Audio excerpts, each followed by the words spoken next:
Welcome to the MyTech Toolbelt podcast. We're your hosts. I'm Shannon. And I'm Brenda. And this is a podcast where we highlight educators who innovate, engage, and inspire through the use of technology. Thank you so much for joining us today for episode 16 of the MyTech Toolbelt podcast. Today we will be discussing a book that was recently published to rave reviews.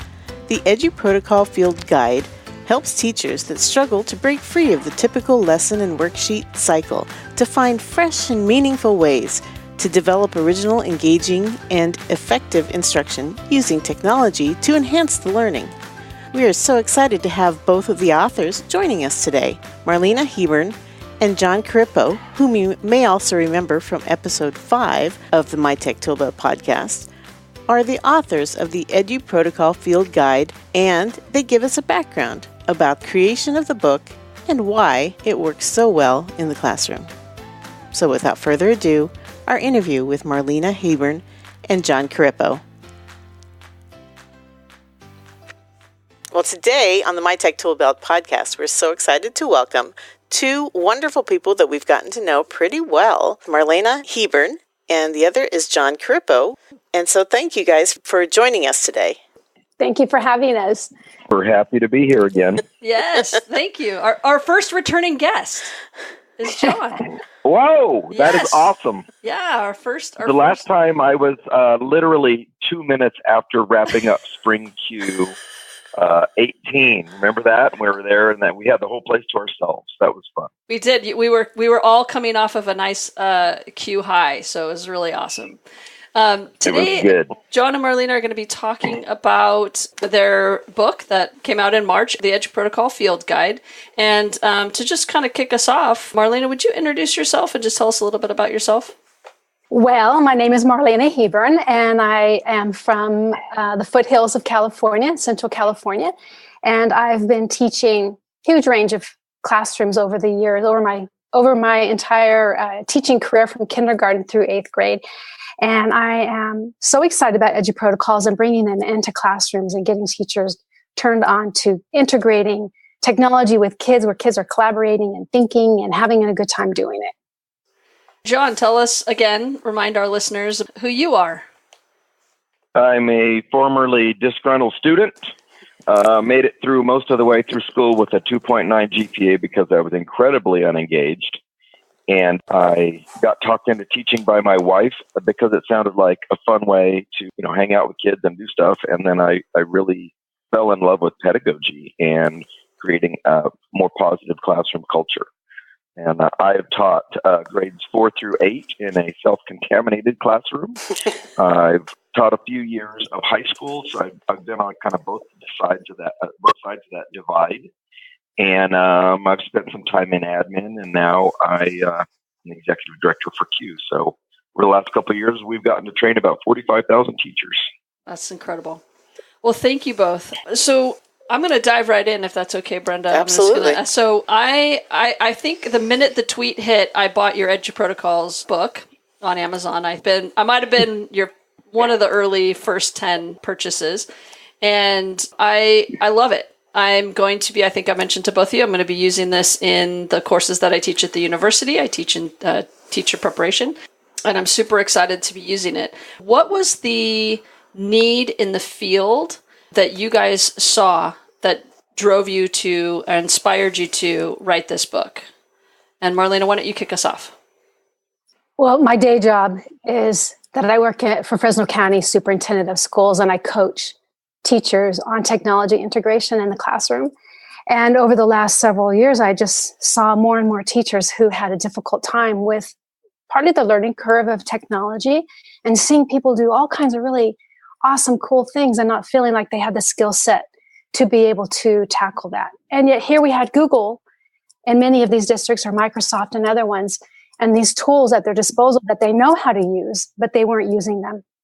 So using the EduProtocols, the focus is on using either Google or Microsoft or Apple products to get the kids collaborating, thinking, communicating, and working on that 4C skill set, but with tools that the teacher already knows how to use. And so I think that was the evolution for me, just seeing this huge gapping need and then having these tools that were there, but just completely underutilized. So that began the process of Jon had first created the Iron Chef. And so I began thinking about how the Iron Chef worked and what made it what it was, and dissecting that process and then rebuilding some other protocols that would tackle the curriculum in similar but perhaps different ways. So that's how I came about it. And we're so excited at the response to the book because I think people are enjoying it and embracing that approach of a little bit less cognitive load for the teacher, but shifting the workload to the kids so there's more cognitive load for the kids. And Jon, how about you? What did you see? Well, I kind of feel like that person that's an overnight success that's only been working on the problem for 20 years. Literally for me, it was, my first year in school, my focus as a teacher of my first year was really engaging the kids and working with kids and trying to find success for kids. And I thought I was doing a really good job till my end of the year test scores came in and I got slaughtered. And I realized that the book was the problem. The textbook was the problem because I had great fidelity to the book because I was an emergency teacher, emergency credential, and I literally didn't have anything but the book. Let that sink in for a second. I had no educational theory. My whole goal was to get through the book. And the educational payoff was a disaster for me.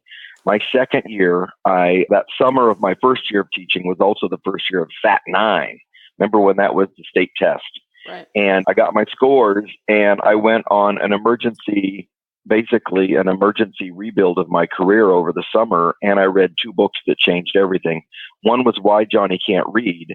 And that was written in 1953 as a response to a kindergarten parent, or actually grandparent, whose child was not learning to read. And Rudolf Flesch went on about 140-page journey of how we're really supposed to teach people to read. And guess what?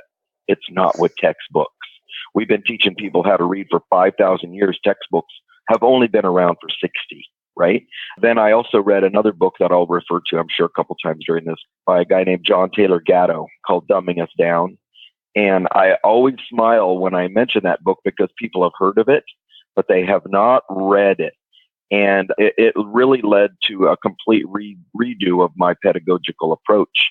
If you listen to Gatto long enough, if you think of John Dewey as one side of education and then Horace Mann as the other side, basically what happened is in the early 1900s, John Dewey, the humanist constructivist, lost his financial backing to Horace Mann.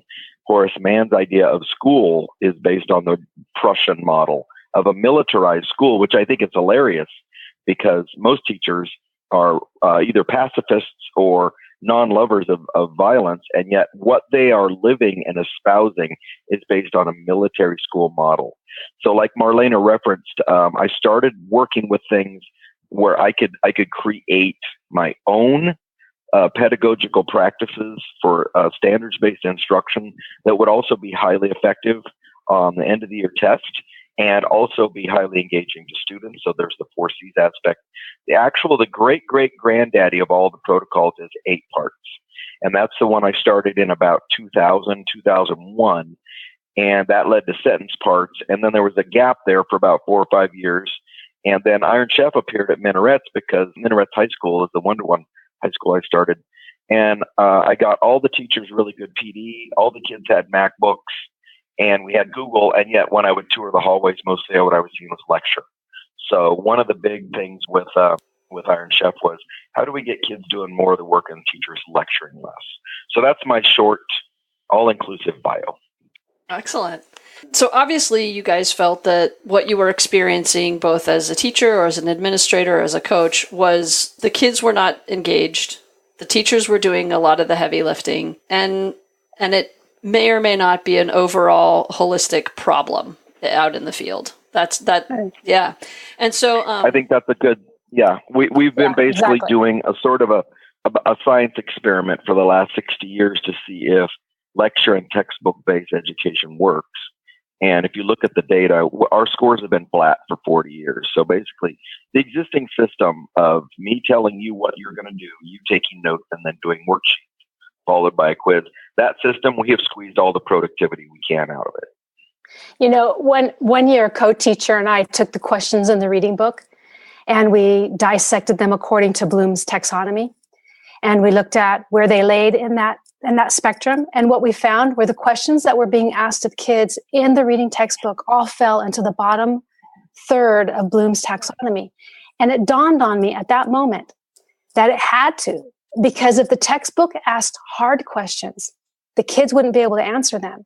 And the teachers would feel like the books were ineffective. So to make the book look good, the book has to ask fairly low-level, recall, easy questions for the kids. And so we have got to figure out how to get kids into more meaningful engagement with the curriculum that they're learning, because those easy questions are not going to cut it. Well, and they're not going to. They're not only not going to cut it on the test, but they're not going to cut it in life. So you're right. they cut it on the textbook. So you're doing great with the textbook, and you look really good all year in the textbook, and then the state testing and then you get slaughtered. Right, yeah. State testing comes, and they're not prepared to handle it. And then teachers say this to parents: "Well, I don't know. You know, she does a great job every day in class. She must not be a good test taker." To me, that is one of the biggest. Raise the white flag that I don't know what the hell I'm doing as a teacher, is to tell parents your kid's not a good test taker. The sports equivalent of that is, well, we do great when we play and practice all week, but we lose to the other team every team. So I guess we're just not good game players. That's nonsense. You can't be good at practice all week and then suck at the game. Right. That's right. It's completely illogical. Well, you can if the game is super simple, you know, on a little tiny court. Exactly. Not as challenging. You can if you're cheating by only playing your best players against your worst players. Right. Exactly. Or you're modifying the game so that everybody can score. Of course, that'll be fine. But that I don't think is a very good outcome. And that's where I like films that have been coming out recently, like Most Likely to Succeed, because they do a really good job of taking the same track as John Taylor Gatto, which is you've got to understand school was built to sort people according to class rank.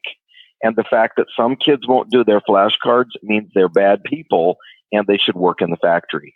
And you've got to get all the way down to the DNA of that to really understand what the problem with the textbook model is. And the problem is that our system is built to send some kids to four-year schools and other kids, well, that's just, tough on you because you didn't do your worksheet, so you're clearly not intelligent.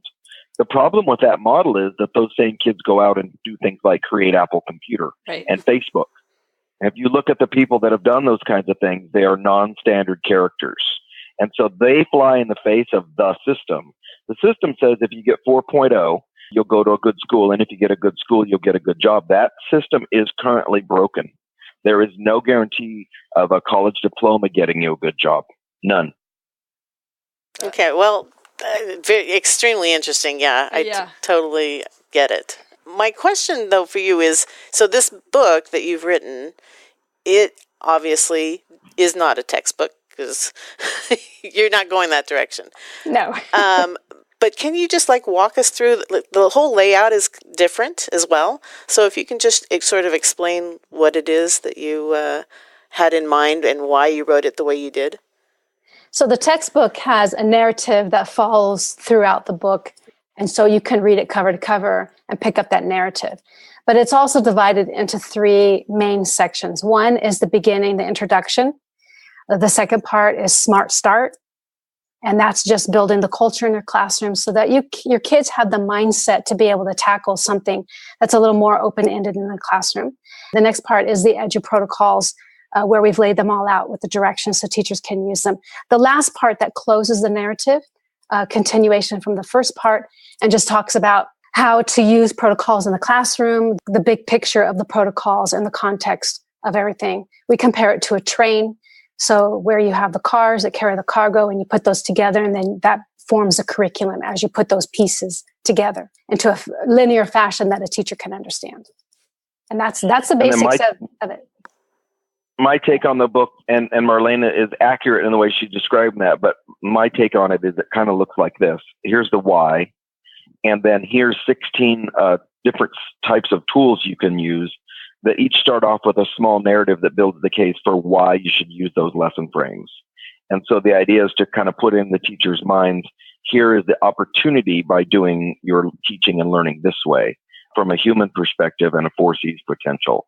So when you mix those two together, it's a really powerful book. Imagine like an Italian cookbook where they talk for 2 or 3 pages about, oh, I was up in Tuscany and we had this amazing bolognese, so I'm going to show you the secrets to cooking this. It gets you in the mood, right? So that's what Marlena's done a really good job of gathering up our kind of narrative on why you should attack teaching and learning this way. So we're putting people in a good mood and then giving them a lesson frame that they can literally use the next day without any kind of extensive PD. And I just want to say that right there is an example of why Jon and I think, pair together so well, because we explain things from completely different points of view. But together, it really creates a comprehensive picture of what it is. And I think we've captured that in the book, where we have both my approach to explaining and Jon's approach to explaining. And together, it has made a really great, complete picture for teachers. So no matter which angle teachers are coming from, they're able to take grasp of the concepts and understand them. Absolutely. We're like a living Venn diagram. There you go. There's an image in my head now. It's all there. I wanted you guys to just take a minute, because you hit on something that I noticed right away, even before, because I read the book before we interviewed you guys. The Smart Start protocols versus the EduProtocols. So they are very different. And Marlena, you said the Smart Start kind of focuses on culture and kind of climate in your classroom, building that culture. And then you kind of move into the EduProtocol. So I wanted you to kind of talk a little bit about why it's so important to kind of start with the Smart Starts. Well, let's do this. I'll give you guys my take, and just like the living Venn diagram, Marlena can give you guys her take, because I got to show her the generalized concept, and Marlena went back into the classroom for a little while, and then she got to execute it, which was, I think, very interesting, because we had long talks about the theory, but then she got to go and execute what I had kind of started maybe a dozen years before. I'm teaching 6th grade, 1 year, 2 year, 3 year, 4 year. And I realized that every year, the kids that are coming into my class pretty much have the same basic problems. They can't put their name on their paper. If they finish their paper, they don't know where it is. It takes them 3 to 4 minutes to get a pen or pencil out. They tend to cluster in groups by their caste and their social groupings. And I buy a book just on the fly called the Encyclopedia of Work that I still have in a prominent place on my bookshelf. And I'm reading through that book, and it talks about Parkinson's Law. Have you gals heard of Parkinson's Law? No. Nope. Okay, it's a British economist came up with it in the 1950s as a jab in the face to Parliament. But basically, Parkinson's Law dictates that all work will expand to meet the time allotted. Okay, so if you tell your husband or your kids, I want the house vacuumed when I get home from the mall, what are the odds the vacuum's running when you get home? Very high. Hi. Very high, very high. And so that's not a kid problem. That is a human condition. Okay. So that really sparked an idea in my head that we're doing school wrong. I will give you my next favorite quote. How many times have you been in the teacher's lounge and you'll hear something along these lines? I don't know why they're doing such a bad job. I gave them plenty of time. Well, when you tell kids I'm giving you plenty of time, their kid voice box interprets that as I don't have to start yet. The teacher will let me know when I really need to start. And so that led to me making a little, and I don't even know if I told you this, Marlena, but for my incoming 6th graders, I would make these little paper pamphlets that were 4 pages. It was a 65% reduction of an 8.5 by 11 back to back. So it made a little 4-page book. Okay. And so I made these little intro books about what we're going to do different this year. And the first thing I taught them was Parkinson's Law. And I said, I'm going to arm you guys for the rest of your lives to defeat Parkinson's Law. And then we would do these little activities to start up the year, which then led me to this realization, which was, oh my gosh, I should end the year this way with 5th grade. So I started making little packets for the 5th grade. Then we said, 5th grade said, hey, this is going to keep coming to me from 4th grade. right? Every year I get a group of kids that can't write their name on their paper, that don't know where their homework is, that they can't do all this stuff. What if I just eliminated that as a variable? So then they went stomping off to third grade, which then stomped off to second grade. And pretty soon we had a whole school thing going. And then phase 2 of the story was when I started minarets. We were super busy getting the computers ready and getting the teachers hired and everything. And about 3 days before school started, I realized that if we start this high school in the normal way, we'll have a normal high school. And a normal high school is one where the jocks sit with the jocks, and the Aggies sit with the Aggies, and the skaters sit with the skaters, and the goths, they sit wherever goths sit. And the bottom line is you end up with this stratified classroom, and have every classroom kids go to this stratification, and now you have groups. So when you have groups, you have culture wars between the groups, okay? And so I said, all right, here's what we're going to do. We're going to start the school year by all building culture. So basically the quick short answer was we took half of each period for cultural games and tech training. And so I'm not going to explain cultural games. You guys are educators, you get that. But one of the things that I had nightmares about is that we would be into February and I would say to teachers, what are you guys doing with iMovie? And they would say these words, we haven't been trained on it yet, so we're not ready. Oh my God. So what I started doing is making little things like learn Keynote with Chuck Norris, a 10-minute lesson. And it was basically 10 slides where the kids would learn how to do things like use Instant Alpha, put in frames, change the background by manipulating pictures of Chuck Norris. The instructions were built right into the slides so that every teacher could have a good lesson. They didn't need to be trained on Keynote. We had little miniature movie days on iMovie that we did school-wide. Well, at the end of the first week of school, we had a situation where 500 kids could use GarageBand, 500 kids could use Keynote, 500 kids could use iMovie, 500 kids could make Google Slides. That meant for the rest of the year, the world was our oyster, right? We could do whatever we wanted because every kid knew all of those baseline tools. And then that's just continued to evolve and evolve and evolve. And then I will hand it over to Marlena because when she did that class that she went back to the classroom for a while, she then said, okay, I'm going to try this out. And I'll hand it off to you, Marlena.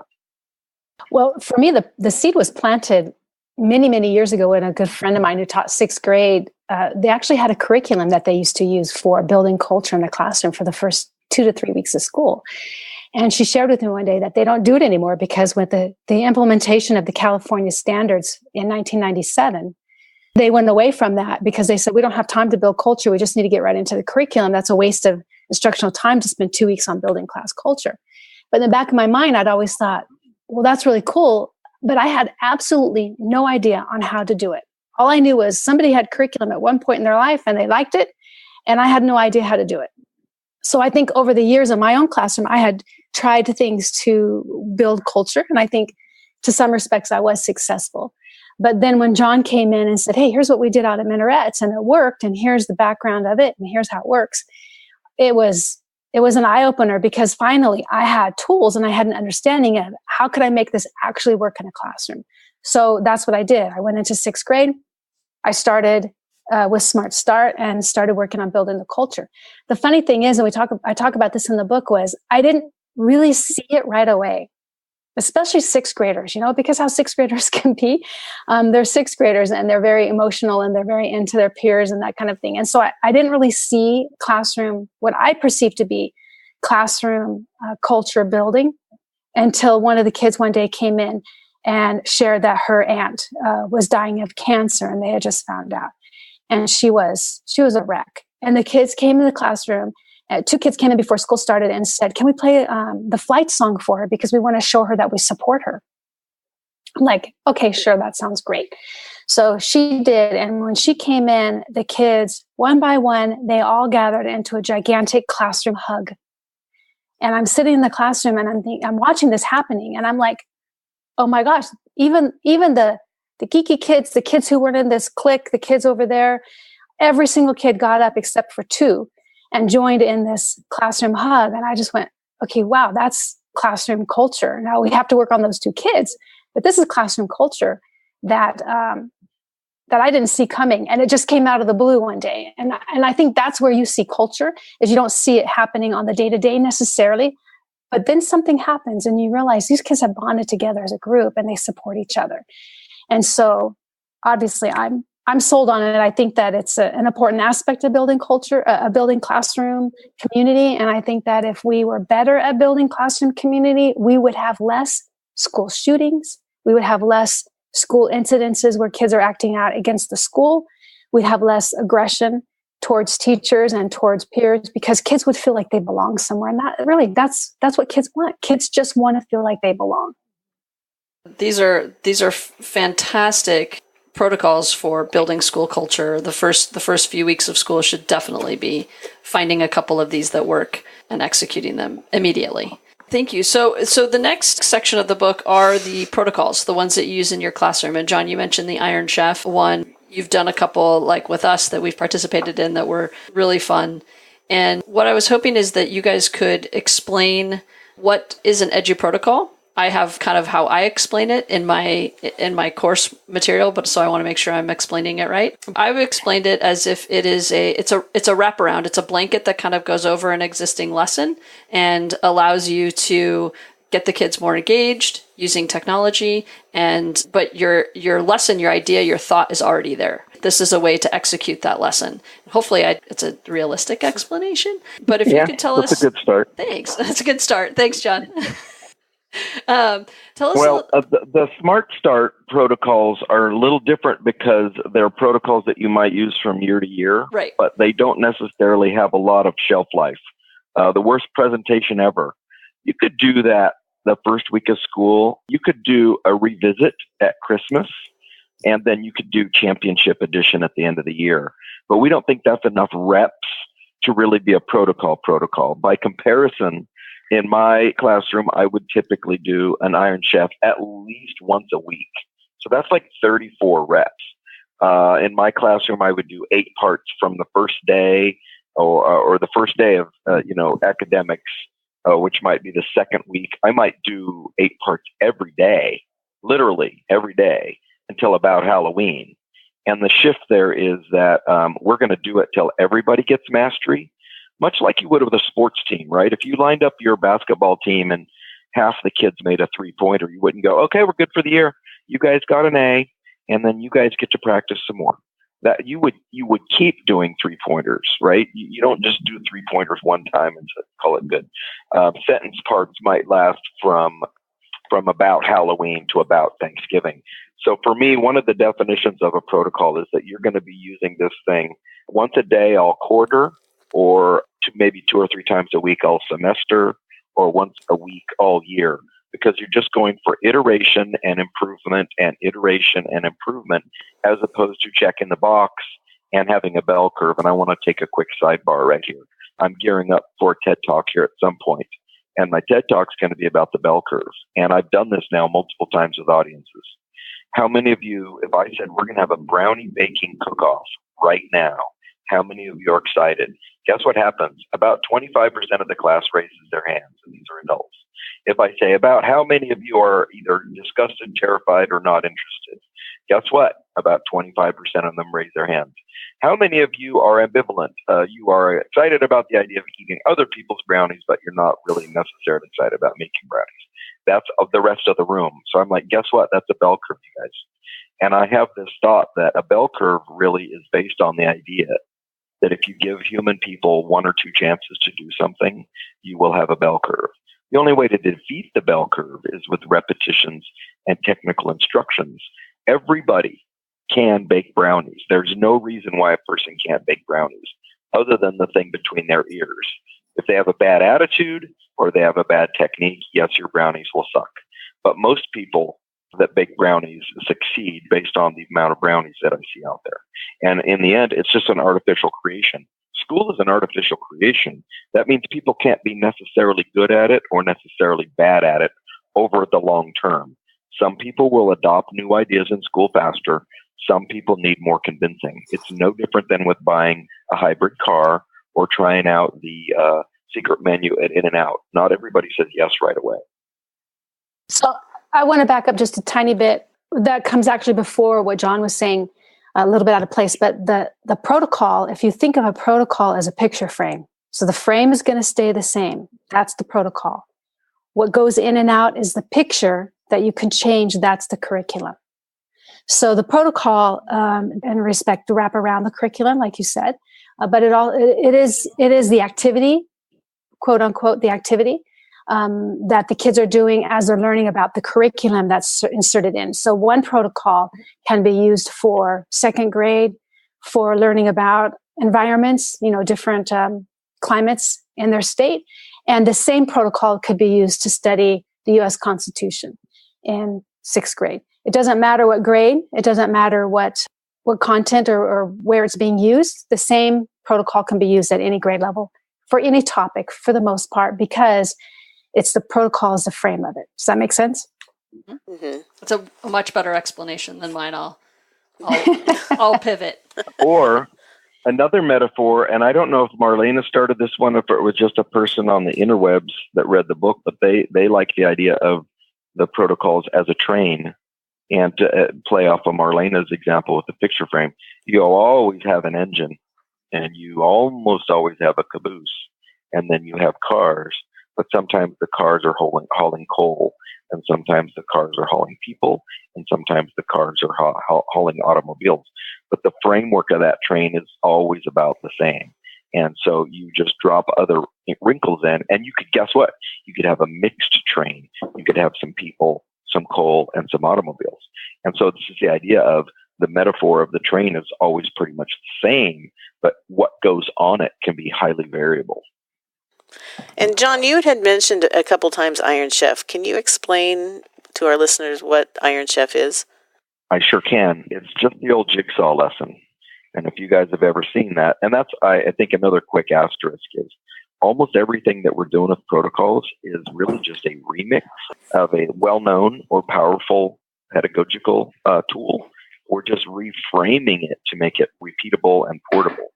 So if you know what a jigsaw is, this is easy. If you don't, a jigsaw lesson basically goes like this. Open your science textbook to chapter 2.4. One student out of the group is going to write a summary. One student out of the group is going to identify the key vocabulary. One student is going to grab some important pictures or graphics or stats. And then another person might even write some questions, right? It's just reciprocal teaching. That's all it is. Instead of making the kids read the chapter popcorn style one at a time, you're picking up speed by each kid skimming for the most relevant and pertinent facts, and then they debrief them as a group. So basically, what we did in about 2009, when I was horrified about teachers lecturing, was I said, what if we did a jigsaw and each student made exactly one slide? Now it is truly collaborative because you're working on slides together. And then we just took 10 minutes to make that one slide, 10 minutes maximum. That would be me using Parkinson's law. Because if you give kids 30 minutes to take a slide, to make a slide, they're going to take 26 minutes to talk to their friends and give me some jacked up, screwed up, half-baked thing in the last 4 minutes, which is ironically the exact same thing adults would do. So I'm squishing that little productivity window. And then the kids are giving me 4 or 5 facts, a couple pictures, and then the last little wrinkle is we have a secret ingredient, because if you guys have ever worked in class, you know that there's 1 or 2 kids that'll finish early, and if they're done, they think that they're just going to get up and walk around and talk to people or start playing mini clips or whatever.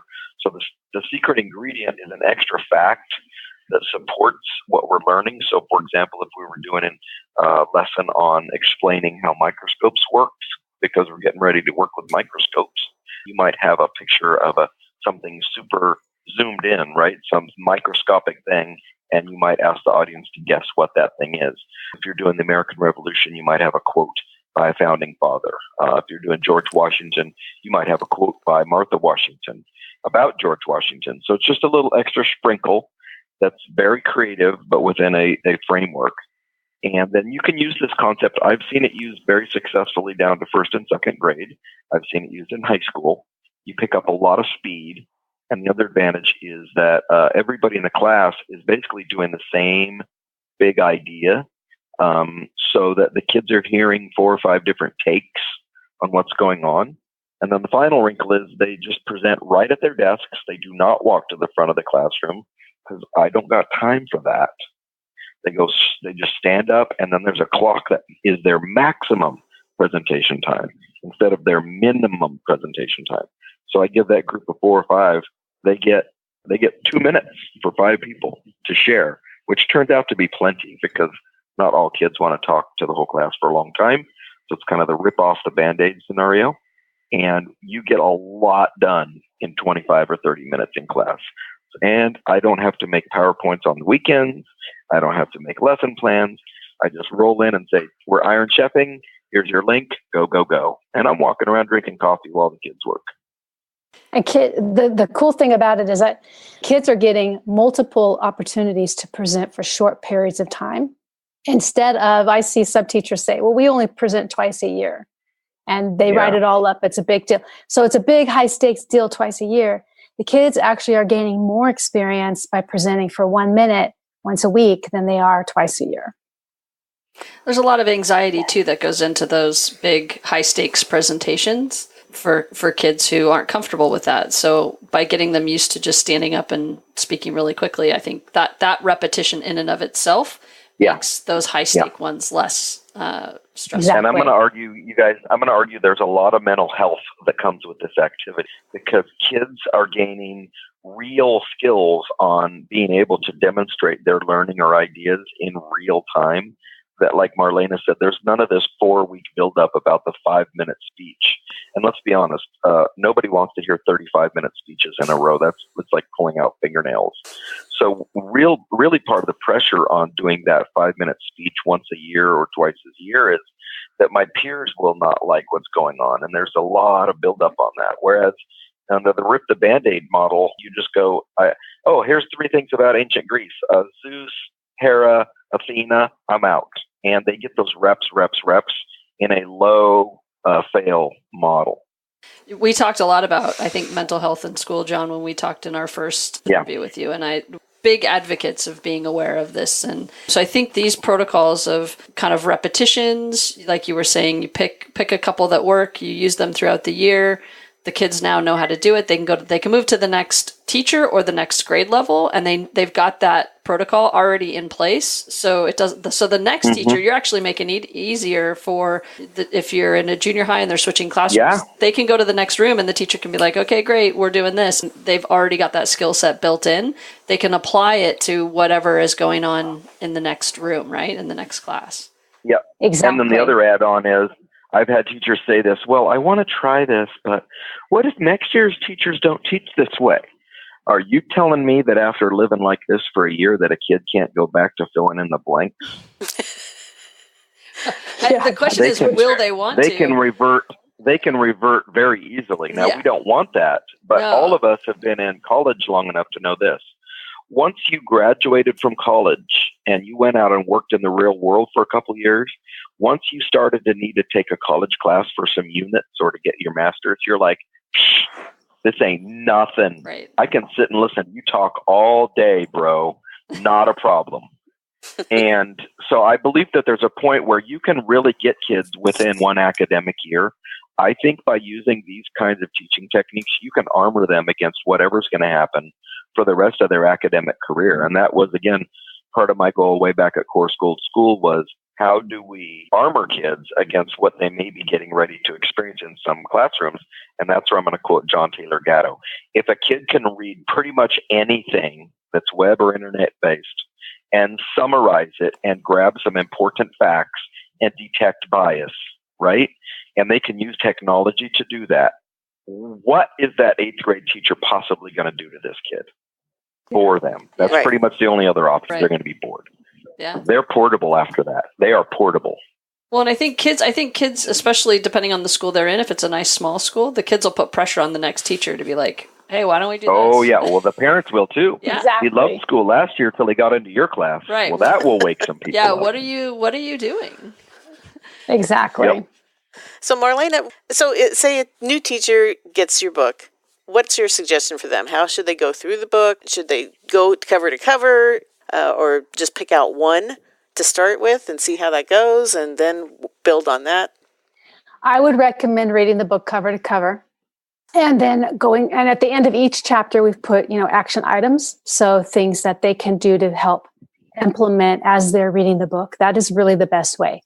And then choose a couple of, well, I would say choose one of the EduProtocols to begin with. We give suggestions. We suggest 8 parts. Cyber Sandwich is also a little easier one than Iron Chef to get started in.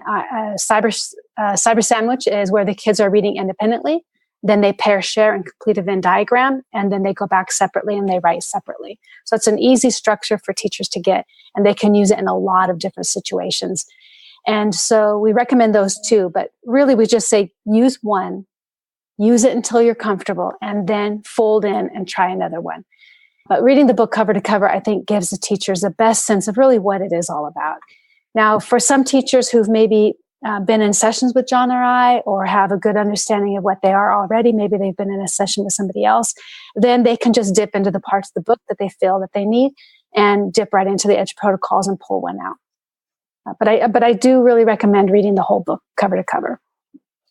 And you guys on your website have tons and tons of free resources and templates and things like that teachers can access that go with the protocols. Mm-hmm. Yep. So we've got some templates on the website that teachers can use right there. And what that does, it makes the implementation just a little bit easier. One thing that I've been trying to get the message out with teachers, though, is once you get the protocol down, even Iron Chef, Cyber Sandwich, once you really, really get it down with your kids and they know how to use it, move away from the template, because then the kids have a blank canvas for which to create their slide. And that brings in a little more creativity for them. We don't need to give kids templates all the time. The template is a great structure to start with, but they can be weaned from it. And what that does on the teacher end is even less work, because now you're just saying, there's a slide deck. Yeah. You either have a blank slide deck or you have a ton of paper, but I'm not making your Venn diagram, dude. That's 2 circles. Yeah. We don't need to. I'm not designing your Iron Chef, bro. We've been doing this 21 times. I'm tired. Right. And then this gives them more creativity to get going on it. Right. Well, and I think it allows... The other one, now this is why Marlena and I are the living Venn diagram. If you've seen the movie Julie and Julia, you could also teach your way through the book. I would say you could potentially read up through the Smart Starts and a couple of maybe Cyber Sandwich level, and then you could work your way through. You don't necessarily have to read it cover to cover, although I would agree with Marlena that reading the whole thing gives you that whole Zen wholeness of the whole thing. But you could also literally work your way through the book, so that there's not a singular, or there's not a singular approach. Well, and and that's where the call to action at the end of each chapter helps the teacher, because as they're reading it, it tells them, go to your classroom and try one of these, pick one to get started on. And here's some things to think about. Here's some things to reflect on. So that call to action at the end of each chapter helps facilitate the teacher to actually get going on it right away. It's a great summer read, but if you're reading it during the school year, you don't have to wait until you're on the last page to start implementing in your classroom. Well, because those tips are right there at the end of every chapter. Right. My kind of getting ready to wrap us up here, I purchased the book from Amazon right away, and then I was able to purchase the Kindle version because I don't like to be without it. So it's a book that I've revisited. I go back to when I think of something, especially even doing professional development, I kind of go back to be like, how can I mix up my professional development and in a jigsaw read or something of that nature. So I've been able to kind of take notes. You guys have spaces on almost every page to write notes and jot down ideas. And then I always have my Kindle version as well. So I'm a double purchaser. Well, and that's one of my favorite things that Marlena really pushed me on, was that when she was working, she's still at Fresno County office, but when she started up at Fresno County office, she needed to do a PD on the 4 C's. And she said, and Marlena, you can correct me if I get any of this wrong, but she basically was horrified at the idea of standing there and explaining to adults what the 4 C's were. So she just literally had them do an Iron Chef. And at the end, she goes, oh, by the way, that thing you just did to learn all this is called an Iron Chef. And you could just take out the 4 C's and put in pretty much anything like division or history or parts of speech. And I think from a PD point of view, that you can use the field guide to lead PD. And all you do is you change the content. So instead of doing a cyber sandwich on global warming, you do a cyber sandwich on, is accelerated reader really good or not? Or you do do an Iron Chef on, different ways, different pedagogical ideas. And you're actually doubling down because you're teaching people this fluid framework pedagogy, and they're learning about advanced thinking as well. So it's a really cool double whammy for PD. And they love it. One thing when I'm training people on the EduProtocols, I have them do a cyber sandwich through what we call Spirit and the EduProtocols best practices, which is just how we've laid out how to use them in your classroom, the things that Jon and I brainstorm that make them what they are. But I actually have teachers go through a cyber sandwich using those. And so it's a fun way that they learn, but they learn about the EduProtocols, but they also learn about the book or any content that you as a PD provider have. And it's way, way, way better than standing up and hearing yourself talk for 3 hours in a row. And the teachers, they love it because they're feeling more engaged with the content. And if we're going to teach the teachers how to do stuff, we need to model for them how they can implement it in their classroom. Absolutely. And once they make that connection of like, you tricked me. I can do that in my classroom. It's like that light bulb when they leave. Right. And Exactly. And then the really dirty trick at the end is you go, by the way, all I did to prepare for this was I took an old Iron Chef and I put in a new link. Right. My planning time was 14 seconds. Right. Then they're like, oh my God, okay, I got you. I see what we're doing here. Right. And then you tell them, guess how easy this will be after you guys do 6 or 7. I won't even have to talk. I can literally say, here's today's activity, and I can start moving around the room on an immediate basis. And that's one thing I see teachers, they still hang up on is they think they need to lecture the thing before the Iron Chef. No. The whole beauty of it is you can just drop stuff on kids. And that applies to Cyber Sandwich and Fast and Curious as well. I'm going to quit explaining stuff they need to know, and I'm going to contextualize stuff they need to know by taking them through an experience. And the way I like to explain that is, I think everybody I know has had a friend drag them to a restaurant they didn't want to go to. Like, oh, you have to have Thai food. I don't know. And then they drag you over there and you're like, wait a minute, this is just really chow mein with cashews in it. I think I can get down with this. And then you leave that restaurant going, oh, I love Thai food. We need people to drag us through that pedagogically, because we all think we like Applebee's or we all think we like a hot dog from AM PM. But the reality of it is that that's all we know. Then that's the scary part is we're all aiming to be McDonald's. And we're like, yeah, I'm the best McDonald's imitator on the planet. Well, big whoop-de-doo, right? Like, how about being best Fleming's imitator or the best Ruth's Chris imitator or the best food truck imitator? The thing we're aiming for is totally irrelevant, really, in the big picture. Yeah. Teaching them how to learn is the most important thing. We want to thank you guys for joining us today. Do you have any upcoming events that you guys are speaking at that our listeners could join you at if they're in the area? I will be at East Bay Q coming up in a couple of weeks. Okay. And actually at East Bay Q, we are actually running a EduProtocol certification, the first ever. It's a little bit of a trial period, so limited space, but if teachers come, I'll be running a morning session and afternoon session. They can have the option of getting a couple of units, and we'll be actually providing them a badge that they can say, I'm EduProtocol certified. I'm sorry, and the East Bay Cool Tools Conference is September 15th. It's a one-day only. Nice. I know, right? Wish I was in the East Bay. Yeah, that's awesome. That's great. And Jon, where are you? You're all over. I'm all over. A short example of this week is Tuesday, I'm with Ed Campos in Westminster for a private event. Thursday, I'm in Seattle with Steve McGriff for a private event. Friday, I'm in San Jose with a host of Q luminaries for a private event. My next big public event is going to be probably a fall Q. We'll be doing Rockstar Academy Mini Camp and teaching teachers how to present better at fall Q. And then I'm pretty excited. I'm keynoting for NCTE in Texas. Wow. In November. And that's a big one. Yeah, I'm going to drop some fun stuff on those English teachers. Congratulations. That'll be great. Your social media handles we will publish all over, but if you want to just let them know, our teachers know where they can follow you on Twitter. Follow me on Twitter. My Twitter handle is at mhebern. So it's MHEBERN. Excellent. And Jon? I'm at Jon Corippo, and that's me on the Twitter. If you tweet at Jon Corippo, that's me, but I lost the password after one tweet in 2005. So I will not be answering you at that account. So at J Corippo, not at Jon Corippo. One R, two P's. Excellent. Okay. The reaction to your book has been fabulous, and it's only been out a few months, right? So congratulations. It's just very well received. So this is the first fall of EduProtocols at scale.